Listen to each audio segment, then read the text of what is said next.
ഇരിക്കുന്ന കസേരയെ രാഹുൽ ബഹുമാനിക്കണം. കിരൺ റിജിജു. പാർലമെന്റിലെ വസ്ത്രധാരണത്തെക്കുറിച്ചുള്ള മാധ്യമ ചർച്ചയിൽ രാഹുൽ ഗാന്ധിക്കെതിരെ കേന്ദ്രമന്ത്രി കിരൺ റിജിജു. ഭരണഘടനാപരമായ സ്ഥാനങ്ങൾ വഹിക്കുന്നവർ പെരുമാറ്റത്തിലും രൂപത്തിലും മര്യാദ പുലർത്തണമെന്നും ടീഷർട്ടുകൾ ഉചിതമായി തോന്നുന്നില്ല എന്നും കിരൺ റിജിജു പറഞ്ഞു. രാഹുൽ ഗാന്ധി നിയമങ്ങളും മര്യാദകളും പാലിക്കുന്നില്ല. പ്രതിപക്ഷ നേതാവാകുമ്പോൾ ഒരു നിശ്ചിത രീതിയിൽ പെരുമാറണം. മാന്യമായ വസ്ത്രധാരണവും അതിന്റെ ഭാഗമാണ്. അയഞ്ഞ ഷർട്ടുകളും ചെരുപ്പുകളും ധരിച്ചാണ് മുൻ ലോക്സഭാ സ്പീക്കറും മുൻനിര നേതാവുമായ സോമനാഥ് ചാറ്റർജി ആദ്യമൊക്കെ പാർലമെന്റിൽ വന്നിരുന്നത്.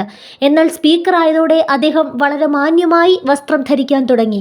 ഈ മാറ്റം അദ്ദേഹത്തെ ആ കസേരയ്ക്ക് അനുയോജ്യനാക്കി മാറ്റി. അതുപോലെ പ്രതിപക്ഷത്തെ നയിക്കുന്ന രാഹുൽ ഗാന്ധി ആ സ്ഥാനത്തിന്റെ പ്രതിച്ഛായയ്ക്ക് അനുയോജ്യമായ രീതിയിൽ പെരുമാറണം. വ്യക്തിയെ ബഹുമാനിച്ചില്ലെങ്കിലും ഈ കസേരയെ ബഹുമാനിക്കണം. അതുകൊണ്ടാണ് ലോക്സഭയിലെ പ്രതിപക്ഷ നേതാവ് മെച്ചപ്പെട്ട രീതിയിൽ വസ്ത്രം ധരിക്കുകയും മികച്ച രീതിയിൽ പെരുമാറുകയും ചെയ്തിരുന്നെങ്കിൽ എന്ന് പലരും അഭിപ്രായപ്പെട്ടത്. കുടുംബാംഗങ്ങളോടൊപ്പം ആയിരിക്കുമ്പോൾ ടീഷർട്ട് ധരിക്കുക. എന്നാൽ ഒരു ഔപചാരിക യോഗത്തിൽ സാധാരണ ടീഷർട്ട് ധരിക്കുന്നത് ഉചിതമായി തോന്നുന്നില്ല, കിരൺ റിജിജു പറഞ്ഞു.